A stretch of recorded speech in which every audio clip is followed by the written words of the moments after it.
She lost both hands and was left to die, until a stranger cowboy changed her fate forever. In the eerie silence, where night seemed poised to swallow everything, a cold surprise ran down his spine, a dark premonition about the motionless figure lying before him. Terror surged as she realized the pounding hooves belonged not to her tribe, but to the white men. Her strength utterly spent, she could only close her eyes, awaiting a brutal end. He had seen eyes like these in the war, the eyes of native people pushed back, dispossessed. He had fought against them. He had lost everything to this battlefield, to these endless conflicts. His heart had once been filled with resentment. But this woman was not a threatening warrior. She was wounded, alone, dying. She was not an enemy. She was a human being slowly perishing. If your heart skips a beat for cowboy love stories filled with danger, secrets, and redemption, drop a and comment number 1 below. Let's ride this tale together on Wild West Love. The Wyoming sky that month was a heavy, leaden gray, as if holding back a colossal storm yet to break. Wind whistled through the rocky canyons, carrying the scent of dry earth and the pounding of hooves, shattering the wilderness's inherent stillness. Elara, her name meant earth in her tribe's tongue, and she lived true to it, strong, resilient, deeply rooted in her ancestral land. Her eyes, sharp as a hawk's, swept across the sparse mesquite bushes, searching for an escape. Her long, dark hair, once neatly braided, was now loose, matted with dust and sweat. She rode a dark brown warhorse, its breath coming in ragged gasps, exhausted, but still pushing with all its might on the uneven trail. Behind her, the thundering hooves of the encroaching soldiers grew closer. They were strangers, carrying modern firearms and a brutal will. The skirmish had erupted early that morning, an uneven battle between traditional spears and the deafening roar of gunfire. Elara had fought like a true warrior, unyielding, fearless. She had seen her brothers, her women, fall. Her heart clenched with each cry of pain, but she knew, now, there was only running. A deafening gunshot cracked just behind her. Elara's horse startled, panicked, stumbled on a hidden rock. A desperate whinny tore through the air before it collapsed, throwing Elara violently. She felt a searing pain shoot through both arms as they slammed against the hard ground, the sickening crack of bone echoing clearly in her ears. A scream of agony escaped her throat, but it was quickly swallowed by the pounding hooves rushing towards her. She tried to rise, but the excruciating pain from her arms forced her to collapse. They hung limp, useless, like two broken branches torn from a tree. Blood stained the white bandages she had hastily wrapped. The pursuers were closing in. She could hear their triumphant shouts, the brutal crunch of their boots on the earth. Elara desperately tried to crawl into a dense bush for cover, hoping the leaves would conceal her fragile existence. But the sound of their footsteps grew clearer, their calls to each other, the click of rifles being cocked. She knew her time was running out. Terror surged as she realized the pounding hooves belonged not to her tribe, but to the white men. Her strength utterly spent, she could only close her eyes, awaiting a brutal end. In that moment, an image flashed through her mind. Her brother's face, his eyes filled with tears as he was forced to signal the others to leave her behind. "We can't carry her. The soldiers are closing in." His desperate shout still echoed in her ears. The tribe had retreated. They had abandoned her. Abandoned Elara, the fierce warrior, now crippled, amidst the desolate battlefield, fraught with danger from both enemy and nature. She knew she had been left for dead. The feeling of betrayal and the pain of loss were more agonizing than her physical wounds. She wept silently, only hot tears streaming down her dust-streaked cheeks. The sound of her tribe's hooves faded, leaving her utterly alone. Days later, time passed like a parched river, slow and meaningless. Elara lay motionless, covered in dust and dry leaves in a secluded ravine. The fever came and went, leaving her body alternately burning hot and shivering cold. Her lips were cracked, her throat parched. Ants crawled on her skin. The sun scorched her. She had no strength left to brush them away. She was ready to accept death. Far off, on a rugged trail, a lone rider appeared.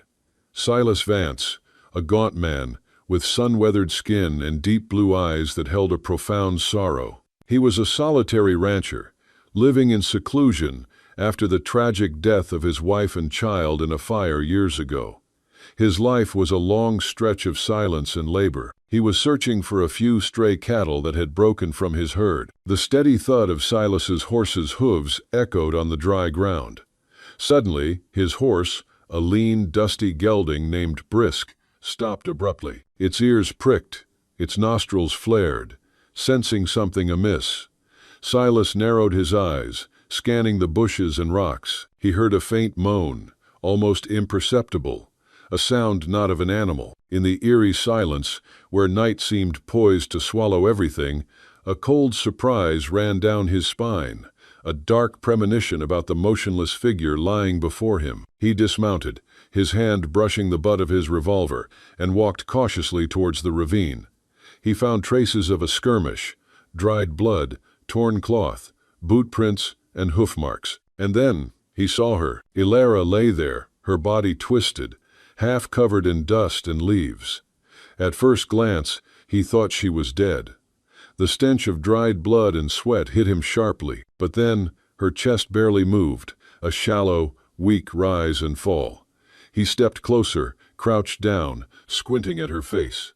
A native woman, her eyes were half open, looking directly at him, filled with despair and a faint, lingering hatred. Silas's inner monologue. He had seen eyes like these in the war. The eyes of native people pushed back, dispossessed. He had fought against them. He had lost everything to this battlefield, to these endless conflicts. His heart had once been filled with resentment. But this woman was not a threatening warrior. She was wounded, alone, dying. She was not an enemy. She was a human being slowly perishing. Silas stood up straight, taking a deep breath. He could leave her. No one would know he had found her. He could turn his back and continue his solitary life. But her desperate eyes, her fragile weakness, touched something deep within him, where his own grief still smoldered. He remembered the days he too had lain alone, with no one to help him after losing his family. He knew that feeling. He looked at her once more. She did not beg. She only watched, as if awaiting judgment. Silas exhaled. He took off his hat, looked around once, then stepped forward. He knelt, gently sliding his arms under her back and beneath her broken arms, careful not to cause her more pain. Her body flinched when he touched her, but she did not resist. Silas lifted Ilara onto his horse. He said nothing, only acted. He gently placed her on the saddle, leaning against his chest. He knew this would bring trouble. A wounded native woman on his land, especially a hunted warrior, would be a death sentence if the wrong people found out. But he had made his decision. Brisk slowly began to move, carrying two solitary souls, one dying and one seeking redemption for his own spirit. Sunset had fully descended. Darkness enveloped the wilderness. From afar, the faint light from Silas's humble timber shack appeared, a tiny beacon of hope in the vast night. The small house, old and desolate, now became an unexpected sanctuary, a temporary fortress for a soul seeking life. Silas rode slowly. He felt Ilara's faint breath on his chest, the smell of blood and dust. He did not know what awaited them, but in that moment, he knew he had done the right thing.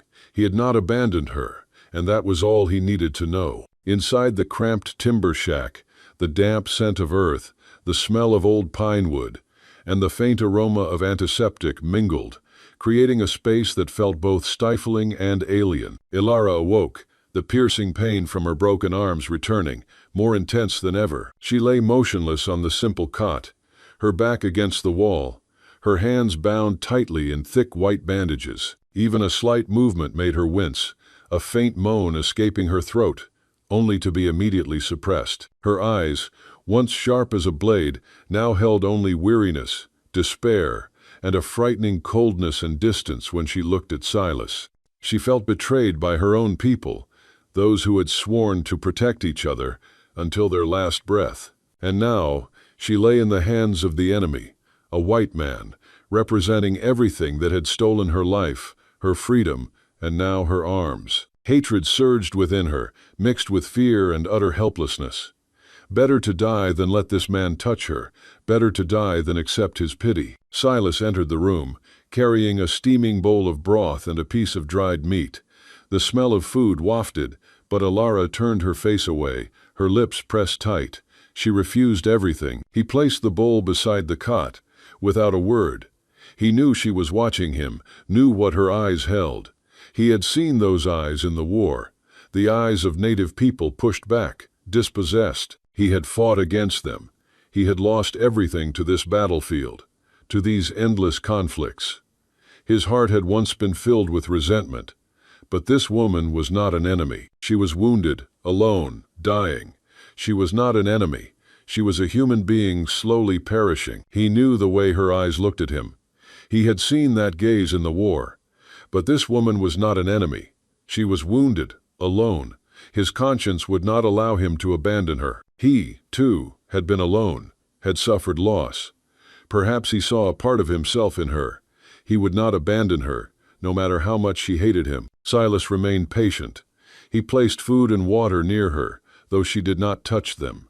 Each day, he came to change her bandages, as gently as possible. His hands were rough, calloused from labor, but when they touched her soft, weak skin, they became surprisingly careful. He said nothing, focusing only on the task of caring for her. He showed no frustration or sign of giving up, simply doing what needed to be done with a quiet tenderness. He did not force her to eat, leaving the food there, hoping she would change her mind. Alara struggled with hunger and thirst. Her body weakened, but her will remained strong. She maintained her cold demeanor, her eyes watching Silas with suspicion each time he approached. She tried to endure, to show no sign of weakness, but at night, when the fever returned, she could no longer control herself. She moaned faintly, thin sounds tearing through the shack's stillness. It was an afternoon of rain, heavy drops pattering steadily on the old tin roof of the timber shack at the edge of the woods. In the flickering lamplight, the cramped room suddenly felt strangely warm. Silas entered the room, carrying a dry towel and a cup of warm water. The scent of the plains wind, the smell of a man's sweat, and a hint of tobacco smoke lingered beneath his leather coat. He saw Alara trembling, her cracked lips slightly parted. "Are you in pain?" he asked, his voice hoarse but full of concern. Alara shook her head, her lips pressed lightly.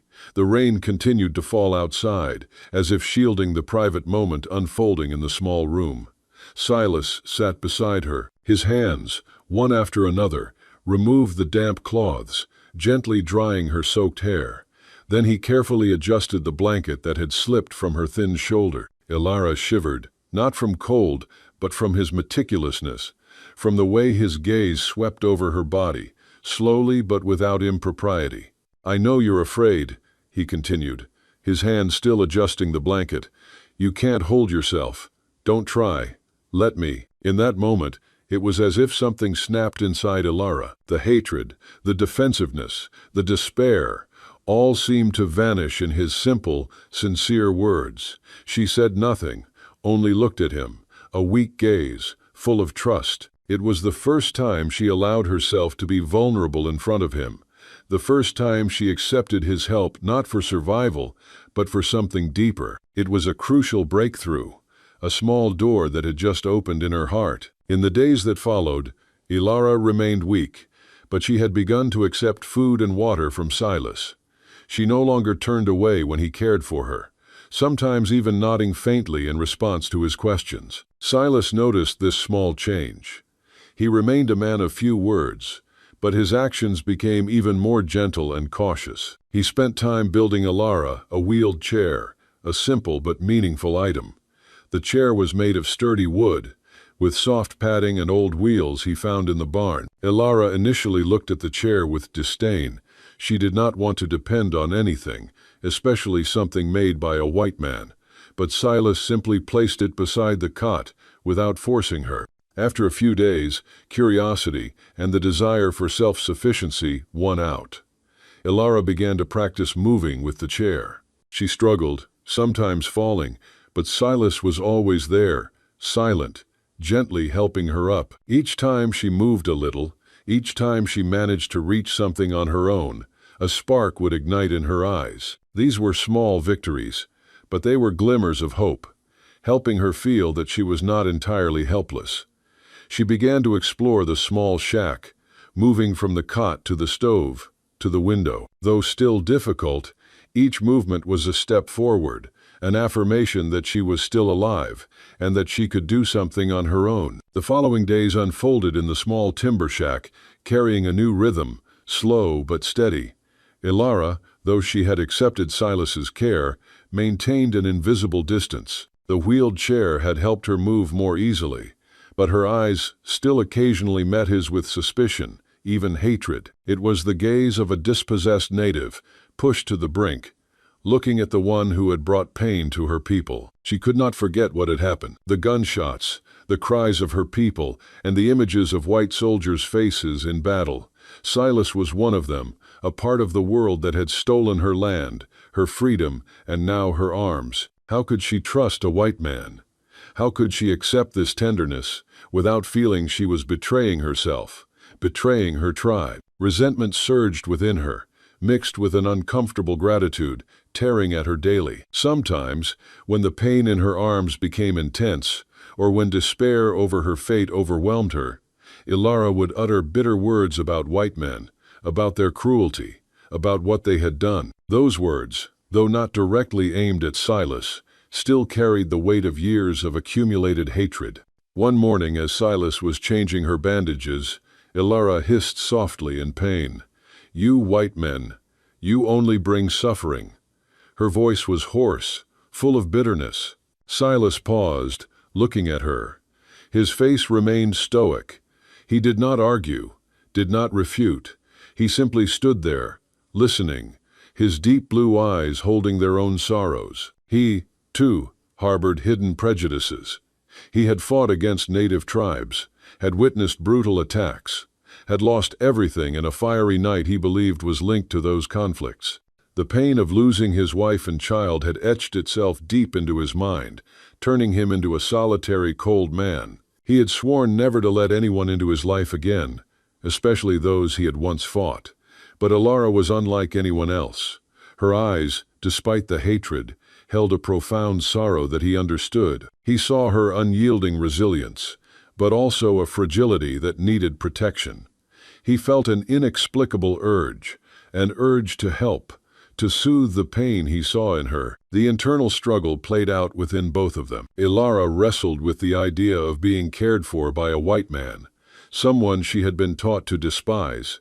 She remembered the skirmishes, the suffering of her people. At the same time, Silas remembered the fire and the pain of losing his family. Both wrestled with their own prejudices and pains, but they also began to observe each other, recognizing the difference between the individual and the collective prejudice. The shift began with moments of silence, moments they shared space together without needing words. Ilara began to use her eyes to express her desires, and Silas, somehow, always understood. He brought her a strangely shaped dry leaf, a shimmering pebble found by the creek. These small, unassuming gifts became the first bridges connecting their two worlds. One evening, as the oil lamp flickered on the table, Silas sat by the stove fire, his gaze distant. He began to tell his story. His voice was hoarse, deep, like the wind blowing through rocky crevices. He spoke of his life, of being a soldier in the Civil War, of witnessing terrible things. Then he spoke of his family, of his wife and young daughter, of the fiery night that had taken everything from him. He didn't say much, just short, broken sentences, but each word carried the weight of an unhealing grief. Ilara listened. She did not interrupt. She watched the fire, and in its flickering light, she saw his pain, the pain of loss, the pain of solitude, the pain of a man stripped of everything by life. Silas's pain was not about the land wars, but a personal loss, a pain she understood better than anyone. She realized that, despite their different skin colors, despite their opposing pasts, human suffering was the same. When Silas stopped speaking, the room fell silent. Ilara looked at him, her eyes now devoid of hatred, filled instead with understanding. "You lost everything too," she said softly, her voice still hoarse. Silas nodded, his gaze still fixed on the fire.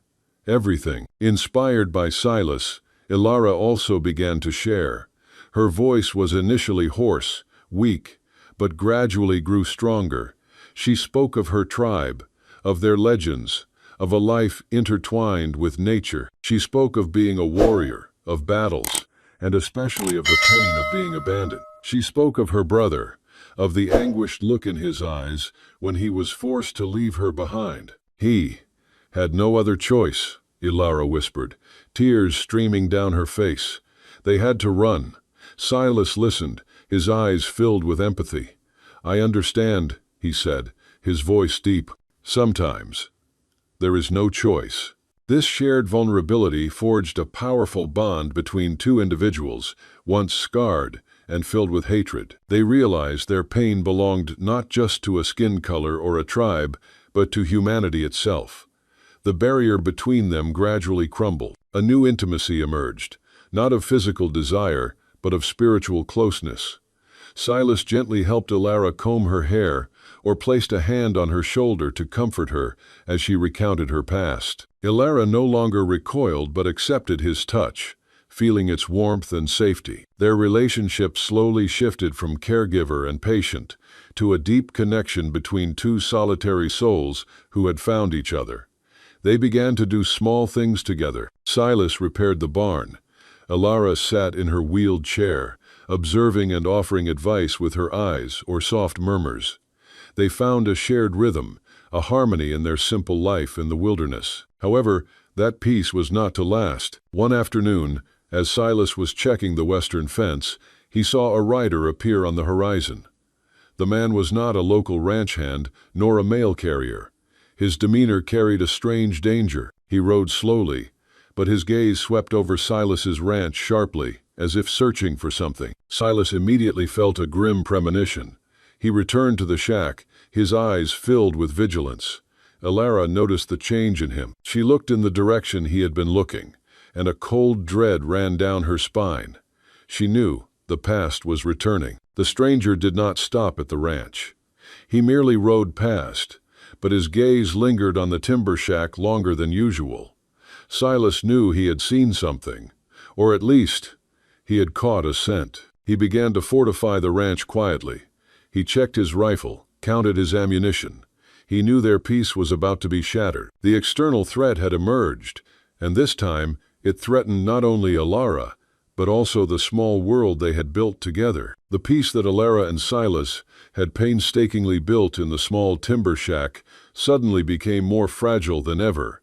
The silhouette of the stranger riding past the ranch had sown a grim premonition in Silas's heart. He knew that bounty hunters or scouts had caught wind of Ilara's presence. The past, though buried deep, was now returning, threatening to shatter the small world they had created together. Silas began to prepare. He checked his rifle, meticulously cleaning each part, counted his ammunition, and stored it in a drawer closer to the table. He fortified the windows and doors, repaired the rotting planks on the barn. His every movement was decisive, calm, yet Ilara sensed the underlying tension in him. She sat in her wheeled chair, her sharp eyes observing his every move, her heart clenching. She knew he was preparing for a fight. One morning, as Silas was nailing an extra wooden bar across the window, Ilara spoke, her voice hoarse but resolute. "They'll come back, won't they?" Silas paused, turning to look at her. His eyes held a heavy flicker of emotion. "Maybe," he said briefly, unwilling to lie to her, but also not wanting to instill more fear. "Will you fight?" Ilara pressed, her eyes fixed on his, unwavering. Silas nodded, his hand tightening on the rifle. "I'll protect this place. And you?" Ilara said nothing more, but a spark of fierce resilience flared in her eyes. She was not one to run. She had once been a warrior. Days later, Silas's prediction came true. One scorching afternoon, two riders appeared on the familiar trail. They were not unknown poachers, but two men in worn military uniforms, their demeanor cold, carrying the authoritative air of those under orders. They stopped at the fence, not entering, but calling out from a distance. "Silas Vance, we're here on the sheriff's orders. Searching for a native woman matching Ilara's description, considered absconded from lawful detainment after engagement with U.S. military personnel." One tall soldier's voice echoed through the valley. Silas stepped out of the shack, his rifle held low, but visible enough for them to see. His face remained stoic, betraying no emotion. "She's not here." His voice was calm, cold. The tall soldier dismounted, holding an old, stamped paper. "We have orders to search the premises.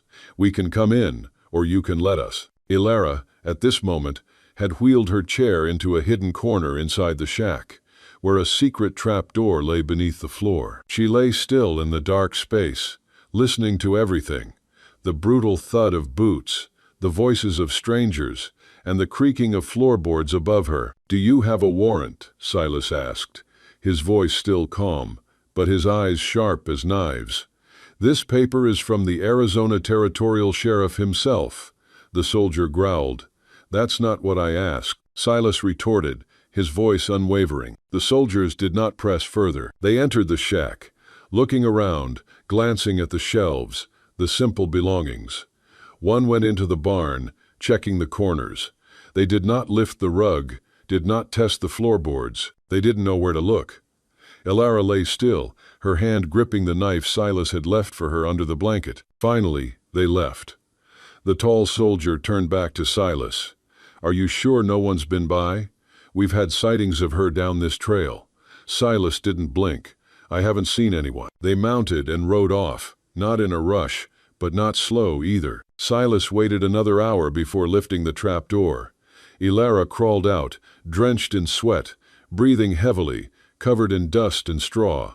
He reached down and pulled her up. She didn't cry, didn't say anything, just held on to him longer than usual. "You didn't blink," she whispered, her voice hoarse. "You didn't scream." Silas helped her sit, gave her water, brushed the dirt from her shoulders. "I'm tired of being hunted," she said after a long silence. "You're not alone," Silas replied, his eyes fixed on hers. "They'll come again.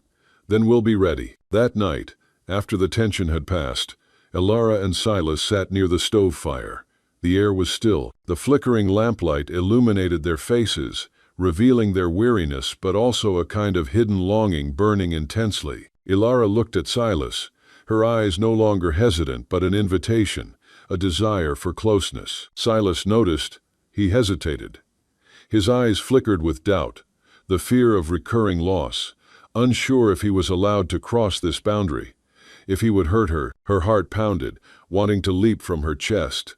She longed for his touch, longed to be held by someone, to fill the emptiness carved out by her broken arms and profound solitude. The fear and self-consciousness about her imperfect body had vanished. Now there was only the yearning to feel, to be reborn in the fire of intimacy. He saw the fire burning in her eyes, a flame that had been frozen for years in his own heart. He wanted to pull her into his arms, to soothe all her pain. But the haunting memory of losing his loved ones resurfaced, shackling him. He feared he would hurt again, or would have to endure the ultimate pain of loss. A fierce internal battle between longing and fear tore him apart. This woman was touching the deepest part of him, a place that had been locked away for so long. He felt he was standing on the edge of an abyss, either to fall or to find life. His hand touched her cheek, gently stroking down her neck. Her breath came in ragged gasps, not fear. It was the longing to feel, to be loved, to have someone touch her in place of her helpless body. He leaned closer, inhaling the scent of her skin, the wild yet pure fragrance of a native woman. Every move he made was unhurried, an offering. He kissed her forehead, her nose, then lingered on her lips. His blue pupils flared like two embers consuming the night. In that moment, the man usually cold, silent as the dry high plains, became a raging storm, obliterating all distance, all barriers. His breath came in ragged gasps, searing her skin like fire. Each kiss fell as if caressing every muscle, every cell, every patch of skin that had gone so long without being touched with such tenderness and intensity. He tilted his head, drawing her in, slowly escalating to a fervent embrace. Her mind reeled, dizzy, reason melting away. Suddenly, she felt lifted, her feet no longer touching the ground, her body leaning back slightly. He held her, moving with steady steps towards the old wooden bed. She yearned for her hands to move, to wrap around his neck, to feel his strength. But her broken arms could only hang limply, forcing her to surrender completely, yielding her body to feel life with all her remaining senses. He breathed heavily, his gaze so hot she thought she would melt. "You'll have to learn to carry me," she whispered, half joking, half serious, her lips still tasting of his skin. "Who knows? You might need to." Before she could ask for what occasion, his hot body covered hers. He leaned close, his breath near her lips, whispering, "I've already started." Her cheeks flushed, beads of sweat formed on the bridge of her nose. She parted her lips to say something, but what escaped was a soft moan, thin as mist yet haunting, a sound of blissful surrender. She startled. My God, why was her voice so languid? He gazed at her, a faint smile on his lips. But hidden beneath it was a strange shyness, the shyness of a man daring to love completely for the first time, without concealment, without defense. It was the breaking open of a heart that had been locked away for so long. He gently lifted her, light as a wild orchid, then laid her on the bed, careful not to hurt her immobile arms. The blanket slid down, revealing her soft shoulders and heaving breasts. She felt no shame, because before this man, she had nothing to hide. Her very vulnerability became the most sincere invitation, an absolute trust. Every touch of his seemed to say, "I will feel everything for you." Every caress, every press, every beat of skin against skin, it is for you. He kissed her neck, where her pulse fluttered. His hand slipped beneath the fabric, touching the bare skin of her back, taut with anticipation. He moved slowly, just enough for her to feel each movement as a story, not for gratification, but for healing. She gasped, but not from pain. It was because, for the first time in her life, she felt completely given. When she couldn't use her hands to respond, she realized her body was more sensitive than ever. Every spot he touched, she remembered. He said little, only their breathing, the wind outside, and their hearts beating as one. He had opened his heart wide to fully embrace the most beautiful moment bestowed upon humanity. He led her into paradise, joyous moans rising in wave after wave, swelling and ebbing. The moment he called her name as they both reached the peak, tears streamed down her face. She had yearned, longed for this connection for so long. Not only was there physical harmony, but their hearts beat wildly together, less than 10 centimeters apart. She clung to him madly with both her legs and her arms. She was like a vine wrapping around a tree, the decaying tree still wrapped, the vine clinging to the tree, the withered vine still climbing. In this moment, even if only for a fleeting instant, she no longer felt crippled. Her very helplessness made her surrender completely, without control, without leading, without resistance. She simply was, and let him do everything for her. It was the deepest healing, a liberation of the soul. They had forgotten all pain in the world. Pleasure surged like a nocturnal wave, caressing the emotional wounds that had not yet healed, filling the voids of the past. All sorrow, solitude, and haunting memories were swept away by that wave. It seemed life was opening a completely new chapter, erasing the dust of the Wild West, erasing the pain of losing loved ones, homes, voices, culture, self-mastery. Now, in that moment, they were not victims. They were themselves, raw, vulnerable, but loved. Loved to the point that every wound became a part of perfection. Her tears fell silently, not from pain, but from happiness.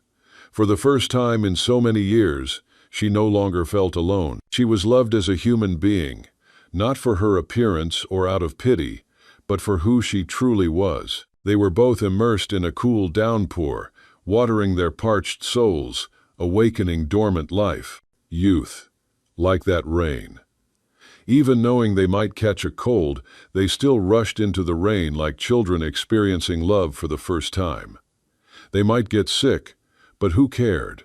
Because that very rain, that drenched moment, that healing and rebirth, would irrigate the rest of their lives. The months that followed passed like a gentle dream amidst the harsh wilderness.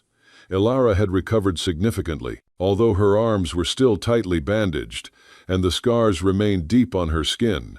A powerful life force had surged within her. She was no longer the helpless woman lying waiting for death, but a resilient soul, full of determination. The wheeled chair Silas had built for her now became an extension of her body. She moved skillfully, confidently, sometimes even using her feet to perform small, meticulous tasks. She learned to use her mouth to grasp things, to embroider simple patterns onto old cloth. Every movement was an affirmation of her extraordinary adaptability. The bond between Ilara and Silas had deepened more than ever, forged through trials by fire and long nights of shared vulnerability.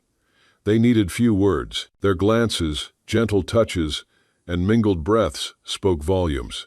Silas remained the taciturn man, but his eyes, when they met Ilara's, were now filled with a tenderness, love, and a peace he had never thought he could reclaim. Ilara, too, found safety and complete acceptance in his embrace, something she had never truly experienced, not even from her own tribe. However, despite the peace and happiness the new life on the ranch offered, another longing still smoldered within Ilara. It was the yearning to heal with her past, to rediscover her roots, to confront those who had abandoned her.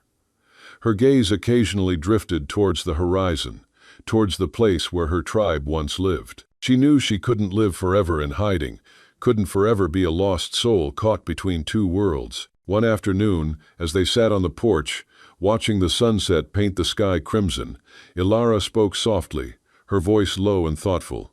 "Silas, I need to go back." Silas stiffened. He had anticipated this, but when the words left her lips, his heart still clenched. He turned to look at her, his eyes filled with sorrow, yet understanding her deepest desire. "Where to?" he asked, his voice hoarse. "To my village, to my people." Ilara replied, her eyes fixed on his, resolute. "I need to know if they're alive. I need to confront what happened." Silas remained silent for a long moment. He knew she was right. She couldn't live forever in hiding, couldn't forever be a soul without a haven. He knew she needed that healing to truly be whole. He also knew that her leaving might mean he would be alone again. But his love for her was greater than his own fear.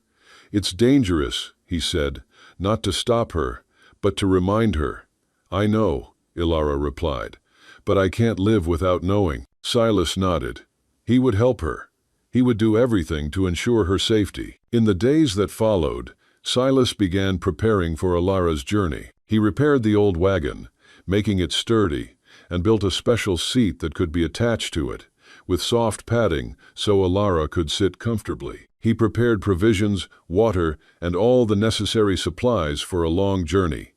Each time he worked, Ilara sat beside him, watching, sometimes offering advice. These preparations showed Silas's quiet sacrifice and deep love for Ilara, even knowing she would leave. The day of departure arrived. Dawn broke, casting a pale golden light over the dry land. Silas helped Ilara onto the wagon. The farewell was silent, yet filled with emotion. They spoke no goodbyes. There were no empty promises, only a deep gaze, an unspoken understanding. Ilara handed Silas the carved bone bead, a symbol of their bond. He held it tightly in his hand. Silas took Ilara close to her village, a secluded spot, far enough not to be discovered, but close enough for Ilara to enter on her own. They parted ways beneath an ancient tree. Ilara looked at him one last time, her eyes filled with gratitude and an indescribable sadness. "Thank you, Silas," she whispered. Silas merely nodded. He couldn't say anything more. Ilara began to make her way into the village, sitting in her wheeled chair, propelling herself with her feet. Her village appeared before her eyes, the familiar hide lodges, the totem poles. At first, people hesitated. They looked at her, a wounded woman, and perhaps they recognized her vulnerability. But then, a few recognized her. Whispers rose, then cries of astonishment. Alara's brother, his face now more weathered, appeared. He saw her, his eyes wide with surprise, then burst into tears. He ran to her, without hesitation,